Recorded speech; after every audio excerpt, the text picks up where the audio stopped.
Well, it couldn't be more appropriate that the two of us would be doing a show today. For On the account of us being fools? there you go, possibly. I mean, a couple of April Fools. Yeah. By now, the day is getting close to conclusion. So, 7:45 at night is the earliest people will be able to see this show. So, I understand that you had some fun with April Fool's Day today.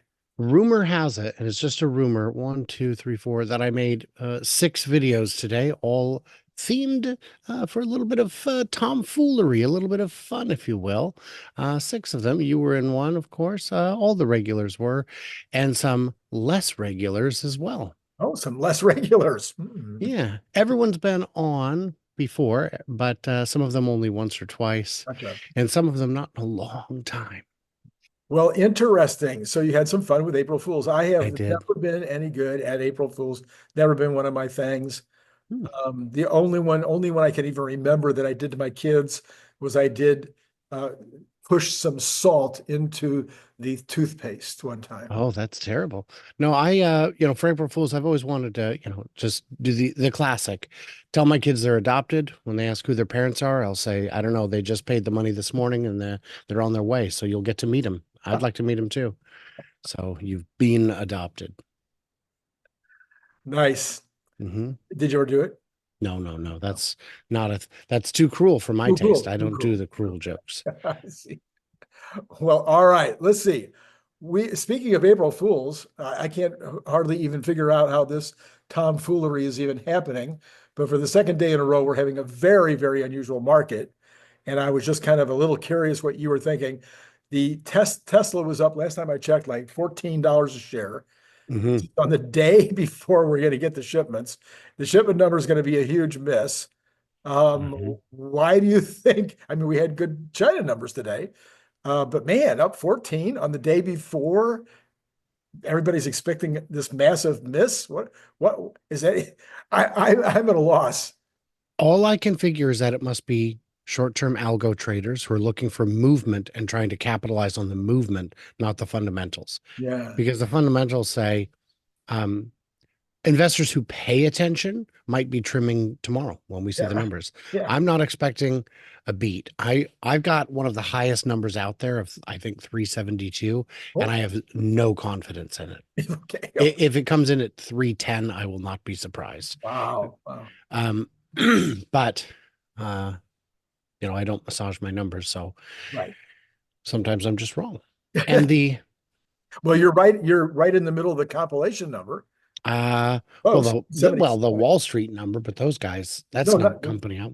the Wall Street's like 407. Compilation, the what do you call it? The IR compilation. Oh yeah, well, oh good. Well, that makes me feel a little better. Peggy put out all of the retail analyst Right. numbers, and I'm at the high end. There's only I think one person higher than me. But yeah, Wall Street. They're spread too thin, and they take weekends off. What's that about? Yeah, yeah. Well, so then the only thing I could think was that people are just seeing past the numbers tomorrow already. Brian Wang had suggested, that tomorrow would be max bad news, and that from there we'd be able to forget about the numbers and just start thinking about the future fundamentals. But maybe people are doing that a day early. I don't know. My youngest's name is Max, and it's not short for anything, but everyone asks. So every time we come up with something different, I think Max Bad News is going to be, or Maximum Pain. Sometimes it's maximum clearance, 14 feet, 6 inches. It Yeah, all yeah, depends. yeah, yeah. Yeah, so there's some flexibility there. All right. Number two, tariffs are coming out tomorrow also, not just Mm, numbers. It can't be just one, mm. thing to shock the markets. Elon says that they will impact Tesla, but it's obvious the impact will be less than any other automaker because Tesla's got way more made in America content. Is any of this surge related to the tariffs tomorrow, do you think? Or how do Mm. you think the tariffs will impact the overall business, especially Tesla? Especially Tesla, mildly at first. The initial one, see, it's very difficult to know. Was it well the parts coming in, those could be, we got to put a tariff on those, but we don't actually know where they came from. And those are also subject to drawbacks. So getting it set up to tariff parts is going to be messy, real messy. So they're starting with just drivetrain, drivetrain and major components. So an engine, a battery, a motor, whatever it may be on the car. That's a major system where it's a lot easier to track the pedigree of the part. So it is, yeah, the provenance is a little less tricky. So I think it's all chaos, man. Yeah. I don't know if we see another reprieve tomorrow, it wouldn't surprise me. But this is going to make cars much more expensive for a long time, maybe permanently, if probably permanently, if these tariffs hold. Because reshoring is great. Maybe we can put up a factory that costs less than the imported part plus the tariff, but it won't be cheaper than the imported part without the tariff. Right, of course. So this is just inflationary. Yeah. Yeah. So I was seeing earlier today that Mercedes says they're going to, their low-end cars, they're thinking of taking them off the market in the United States because after the tariff, it'll just be too expensive. Are these countries cleverly figuring out that it's going to be better to lose some export business rather than to really compete on a head-to-head basis with American-made product? Well, there's just too much uncertainty, isn't there? Yeah. I wouldn't want to be building a factory in the US right now, as a foreign-owned company. So I don't know what they're going to do. What they can see is that if it's a, $60,000 car, now it's going to be a $75,000, $80,000 car, $90,000 car. Doesn't make sense. No one's going to buy it. So that just I'm thinking the opposite way. So if well, right, but they're not going to build a $2 billion factory to get around something that may only last a few years, but certainly will not recover the $2 billion it costs to build it over even the five-year term, maybe even 10-year term. Okay, so but for instance, Germany has the choice right now, not Volkswagen. Obviously, it's not their choice, but the German government has a choice. They can say we will take the tariffs down to zero, and now on the incoming cars. It's all chaos. It wouldn't matter if the guy goes back on his deals. It's unfortunate because I mean the USMCA was. So you think that's what they're worried about? Well, yeah. I mean, there's too much uncertainty. We don't, as a business, you need to know 5-10 years out what you're looking at. And I don't think Germany is interested in playing that game right now. And wouldn't it be European Union wide that they would have to do it? I'm not sure how that works, but that's true. I don't know. So if you're asking the entire European Union to drop import tariffs, that's just, they don't have a king. The king of Europe can't swipe a pen and just make things happen. They would have to negotiate it, deal with it. By the time all that's done, it'd be probably too late. So yeah. I mean, it's just chaos. Yeah, it's chaos. All right. Well, we'll see what happens tomorrow. China numbers were huge today. What were they expected? 21,000 versus most people thinking would come around 18,000. That implies a 600,000 run rate just for China. And I mean, just for the retail sales in China. Do you think maybe we'll hit the million unit number this year with that kind of a start? I do, because the Model Y is the best-selling car in the world. Model Y is the best-selling car in China. And how do you make the best-selling car sell more? Make it better. Make it better without jacking up the price. They're already through their launch edition sales, or their whatever they called the first ones. I think it was launch edition, and they're moving like hotcakes. Yeah, okay. Which is to say, they come free on the side. I don't know. Okay. So then if we can get 1 million out of Shanghai, that would imply kind of a minimum of 1.9 million. If 600,000 out of the United States should be a pretty easy number, and 300,000 out of Berlin. So maybe these numbers that people are coming up with, 1.78, 1.8, I mean, they seem low. So that would be taking China's numbers and extrapolating them globally. We don't know if we can do that yet. We'll know better, hopefully, after the numbers come out, after the earnings call, how sales are doing in other markets. There is negative sentiment in Europe, but I don't know how much of that is the loud people who are never going to buy one anyway. I don't have a clear picture on that. So, and looking at just straight sales numbers tells us nothing, because the factory, if everybody was in love with Tesla, they couldn't have sold more. They were retooling.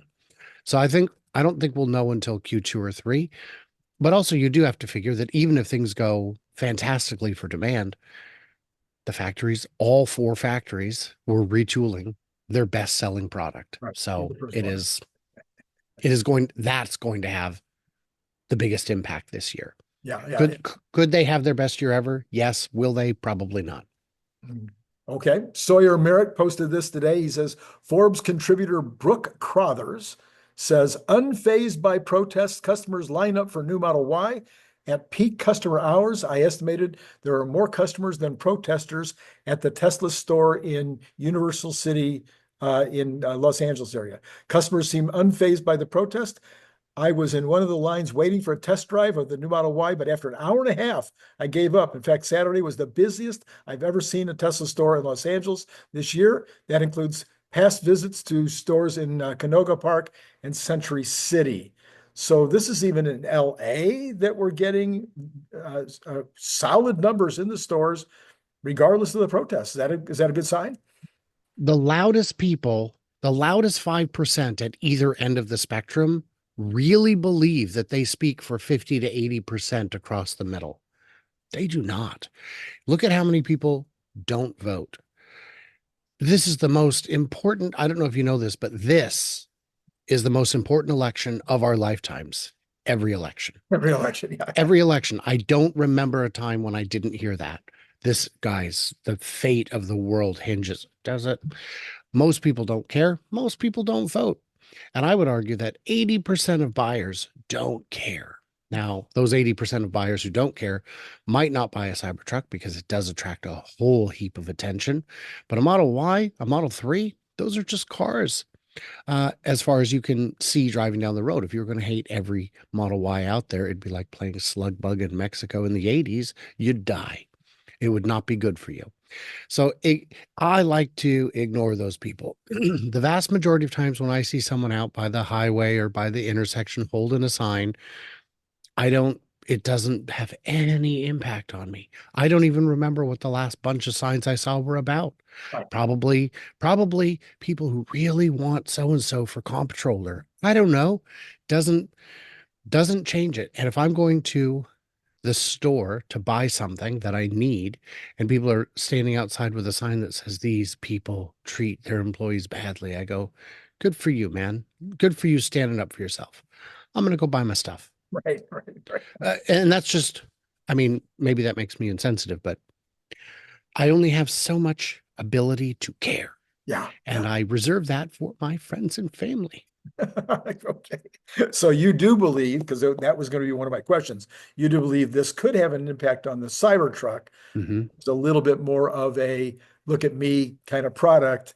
I'm going to buy it because it's a status symbol. And maybe it's not at least in, say, in LA or in Oregon or the state of Washington, it might not be such a great status symbol right now. So a year ago, if you were in a Cybertruck, you would get infinite attention. Right. Most of it positive, a lot of it negative, but the negative attention was, man, that's ugly. I hate EVs. In Chattanooga, the sentiment is not as liberal as you might find on the coast. Of course, I spent all weekend in Chattanooga traveling around in a variety of Cybertrucks, some much more visible than others, some bright colors. You still get as much attention as you did a year ago, but now I'd say 20% of it is from casual people, kids, people who haven't necessarily seen one up close before, where they'll maybe sneak a picture and then give you a thumbs up. But I'd say the other 80% is people who believe it to be a political statement. Mm-hmm. Most of them in Chattanooga agree with that statement. Mm-hmm. Not all of them. We did have a homeless individual scream at us, piece of S. And I thought, coming from you, man, that's just toothless, which I assume he was as well. But there's, I think people, even if you live in a place where everybody loves it for its political message, do you really want to talk politics all day? maybe. Yeah. So, Yeah. but I would definitely say the number of people put off by the attention is not equaled by the number of people who would seek that kind of attention. Possibly. Yes. Yes, that's true. Well, one person said on X yesterday that maybe the leftist folks, the far out people that are doing the protesting and stuff, maybe they actually are playing 4D chess. And this was a way they thought that they could force Republicans to finally start buying green cars. That would be, I would love if that was true. But why must we assume that the dumbest people in the world are somehow the smartest people in the world? It's a tremendous compliment to them. I'm sure they will thank those of us who make that mistake, but I just don't see it. Uh, I would, I am waiting to see the conservatives show up in the sales figures. Maybe this is the quarter where we get that kind of data. We don't have it yet. I've heard plenty of anecdotes of people saying, Right. "Look, hey, I just bought one." Right. Right, but your 1 point, we can't see that. And well, what kind of trend are you seeing in the comments on your videos? Wrong crowd. My audience is mostly people who've owned them for years, not people who just got one. The odds of those people finding my channel are low. So I don't have a complete picture. And fortunately, I'm smart enough to recognize that the trend that I see would have an inherent selection bias. You know what I found extremely interesting in just the last few days? Musicals? Yes, that was it. Nope. It was I had two individuals who I was trying to convince they should buy a Tesla. They were in the market, had the money, could afford that level of car. And both of them, one of them in his mid 60s, I don't actually know his age, but my brother, who's 2 years younger than me, so 75, both of them saying, it's too complicated for me. I don't need another iPhone. I don't need another something that I won't be able to figure out how to work the screen. I get it. I get it. I disagree with it because I know how it works. But the idea of introducing a whole new system, I know people who will pay, 30 bucks, 50 bucks, $100 a month for subscription to software that is available for free, Mhm. but they would have to, I gotta do the new Learn new thing. And things. it's like, no, it's really, really easy. It's easier than the one you already know. I know, but I'm just not gonna. And companies know that. That's why Microsoft in the 90s, certainly, I don't know about since then, had such aggressive offers for high schools where they could get the software for pretty much free Right. just to get these people hooked on it. Yeah. Yeah. The fir- So the anyway, the the first the first one's always free. free. Yes. So I thought it was kind of interesting though, that two people in a row that was the issue. And I wonder what the method would be for addressing that issue. But again, it's only two, but I'll throw this out there. You tell me what you think. You make a video called Tesla Too Complicated, and it's just you get in the car and do the voice commands. Just show them the right. voice commands. Um, yeah. Okay. Interestingly, a little Yeah. bit off topic here, Randy. I called Denny's the other day to place a to-go order, and you do not talk to your Denny's. They know which Denny's you called, but you're talking to an AI. Yeah. And the AI does a very good job. And when you ask it to, there's always a little pause. But here's the crazy thing, Randy. The AI had an accent. Why? I don't know. Because subconsciously, you will speak slower and clearer if you think the person is not a native English speaker. Interesting. Oh These man. engineers, man. I tell you what, that's Oh, fascinating. that's beautiful process control. That's excellent. All right. Are you hearing any updates about the lithium processing plant? Are we getting any news on So, that? so what I'm hearing, apart from the voices in my head, and they're saying some very upsetting things. No, I haven't heard anything. I haven't heard anything from there. Um, I can make a call or two, but I don't know that there is any news at this point. We can see that many parts, if not all parts of it, are in trial. But what we really don't know is Tesla's got some secret sauce there. They've got some Yeah, special process or yeah, procedure that will simplify, reduce cost, whatever it may be. right. But they're keeping it a little close to the vest there. And Huh. by the way, when you were talking about Tesla being up for no reason today, I don't know if you know, Ford down for no reason. I would argue not no reason. Not no reason. Yeah, right. Yes, exactly. It's only down 2% as of recording, but Okay. it's not up. Is anybody starting to take drone shots or go out and check out what's going on with the new Texas Gigafactory?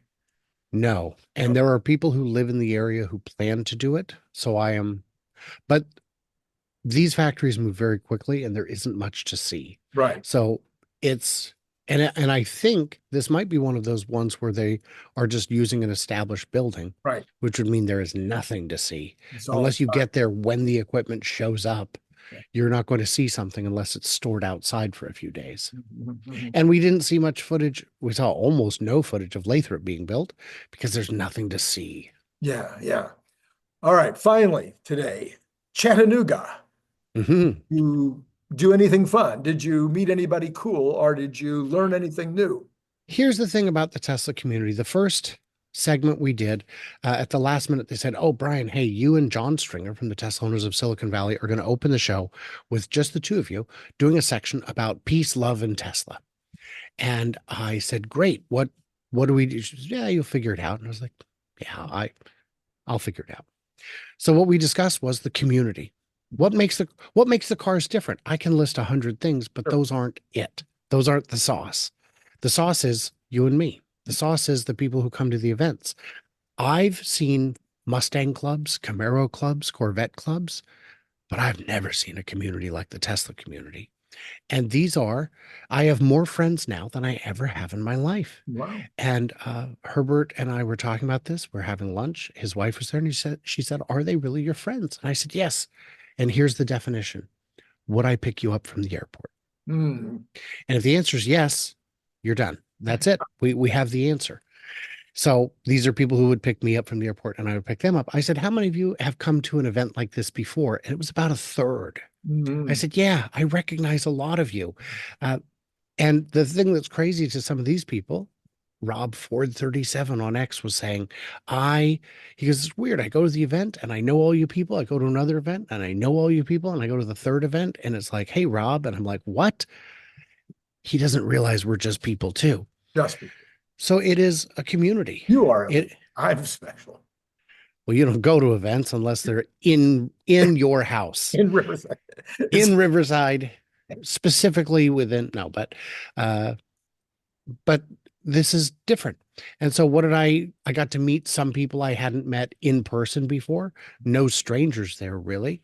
I got to meet some viewers who hadn't been able to travel beyond the Southeast. Yeah. And of course, as I always do, I got to talk to engineers. I got to ask engineering questions. And of course, I do have a friend who works in software, develops software, including for Rivian, and he is willing to tell me literally absolutely nothing. I see. So he is very good at keeping too many secrets. So we're getting more out of Phil Bicel than we're getting out of this guy. Okay. Well, yes, but I was able to get answers to why integration is so hard, and in ways that make sense to me. I will at some point make a video about that. But yeah, and how parts are moving and why we're seeing some of the things we're seeing and why we're not seeing them. All right. Yeah. Well, so a good trip overall. Very good. All right. So, are you feeling any less foolish now after having this round with me? Well, I was young and foolish once, but now I'm older, so that's good. I'm sure that's true. That you're Yeah. old. Yeah, I am. The rest of it, I I'm am. not sure at all. And for those who don't believe I'm a time traveler, I will hasten to remind you that you saw me in the past. And time travel is difficult because I can only move at a 1-to-1 ratio and it ages me terribly. I'll have to think about that for Yeah. a long time. Yes. Yeah. It's been great, Brian. Thanks for coming along for the ride into the future, the past, or whatever you just said. Mm-hmm. And to all of you out there, it's been great talking to you.